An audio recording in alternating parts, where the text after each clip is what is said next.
بسم اللہ الرحمن الرحیم۔ السلام علیکم۔ ایک صحابی نبی کریم صلی اللہ علیہ وسلم کی خدمت میں حاضر ہوئے اور خبر دی کہ ایک خوبصورت نوجوان مسجد کے پاس کھڑا ہو کر اس طرح رو رہا ہے جیسے اس کی ماں مر گئی ہو۔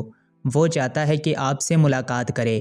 چنانچہ یہ سن کر آپ صلی اللہ علیہ وسلم نے فرمایا، اس کو مسجد میں بھیج دو۔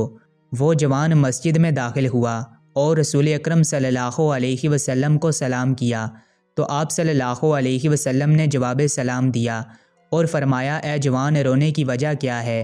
اس نے عرض کیا، میں کیوں نہ روں، حالانکہ میں نے ایسے گناہ انجام دیے ہیں کہ خدا بندے عالم ان میں سے بعض کی وجہ سے مجھے جہنم میں بھیج سکتا ہے۔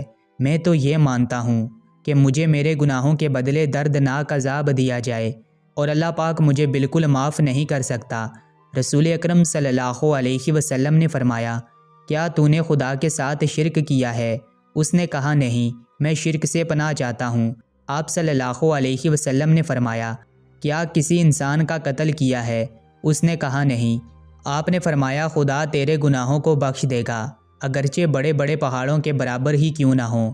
اس نے کہا، میرے گناہ بڑے بڑے پہاڑوں سے بھی بڑے ہیں۔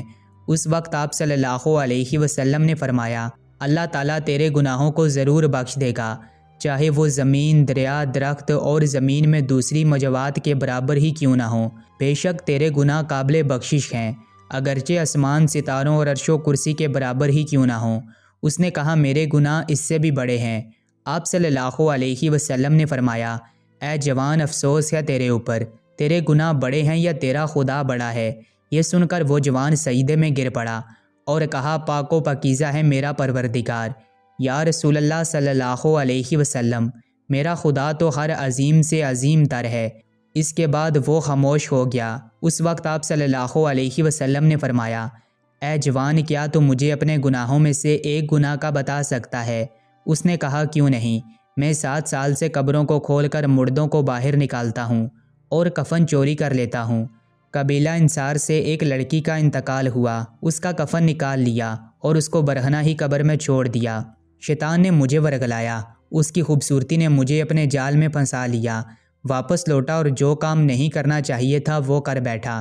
اس وقت ایک آواز سنی، اے جوان، روز قیامت تجھ پر عذاب ہو، جس دن برگاہ الہی میں پیش کیا جائے گا۔ تو نے مجھے مردوں کے درمیان برہنہ کر دیا ہے، مجھے قبر سے نکالا، میرا کفن لے چلا اور مجھے جنابت کی حالت میں چھوڑ دیا، اور روز قیامت اسی حالت میں محشر میں بھی جاؤں گی۔ عذاب ہو تجھ پر آتش جہنم کا۔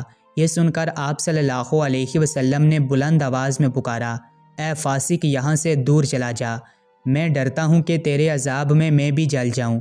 تو آتش جہنم سے کتنا نزدیک ہے۔ وہ شخص مسجد سے باہر نکلا اور شہر سے باہر پکارتا جا رہا تھا، اللہ پاک، یہ بھولا ہوا تیرا بندہ ہے، تو میرے گناہوں کو بھی جانتا ہے۔ توبہ کے لیے تیرے پیغمبر کے پاس گیا تھا، لیکن اس نے مجھے دور کر دیا ہے۔